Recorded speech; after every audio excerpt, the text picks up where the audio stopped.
Hey Grant, funny meeting you here. What you been up to?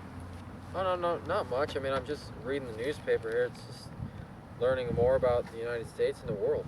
How's your spring break going? I mean, it's going pretty good. I mean, it's been pretty busy, so I mean, I can't complain. How's the grass? I mean, it looks like it's coming in pretty well. I mean, it's almost spring, so I mean, it's coming in pretty well. Yeah. Blooming, everything's blooming. Sure. What you reading?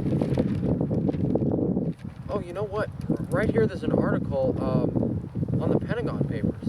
Really? Wasn't there a case way back then about the Pentagon Papers? Yeah. I think it was called New York Times versus United States. Doesn't that sound familiar?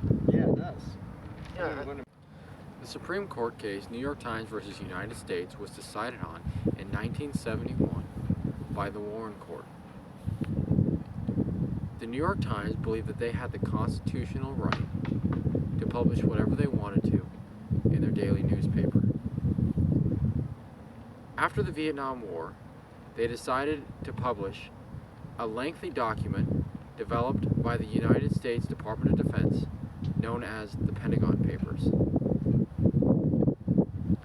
President Richard Nixon and the United States was in opposition to this because he believed that top secret, or not necessarily top secret, but just government material in general, should not be published in public media.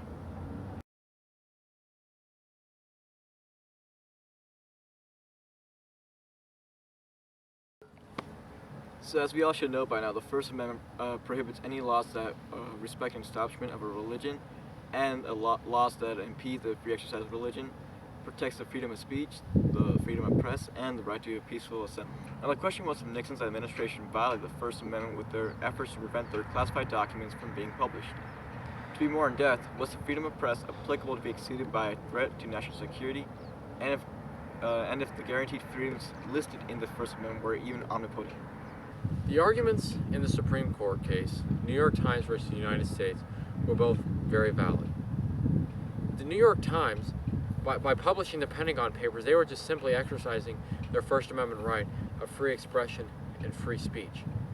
I mean, throughout the Times, they have published many documents in their newspaper, and have published a wide variety of certain things that have, gone into some very important media topics. And but I can also see, Richard Nixon's, in the United States point of view, when they were talking about, when the First Amendment is no longer protected, and I guess kind of like when they go back to the Alien Sedition Acts, and they were talking a little bit about, how if you speak out against the government, it's not necessarily protected on your free speech, which, of course was later overturned anyway. But I mean, this is kind of like the same thing. Richard Nixon just did not want certain things like the Pentagon Papers, describing the history, of the Vietnam War to go into our daily newspaper. He just didn't want it to leak into our media.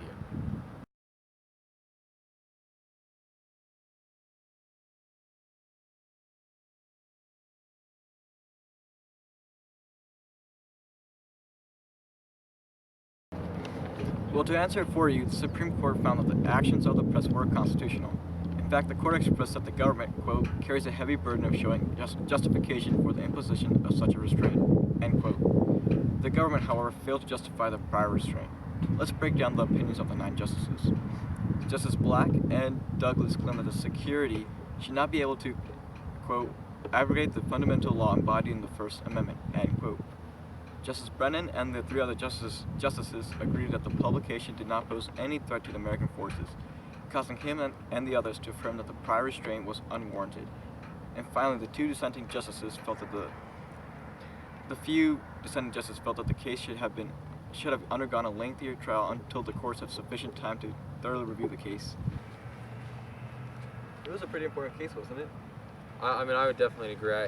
I think it was definitely, definitely considered a landmark case. I mean, it really comes to show, like how the government, throughout the years since the case happened, has kind of put restrictions on the use of prior restraint, and I think it's very important. Yeah. What's that you're reading right there?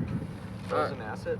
Yeah, I think it's just got something to do with like local ice cream entrepreneur. I mean, it's just. Want some ice cream? Let's go get some. Yeah, let's go get some. That sounds like a good idea.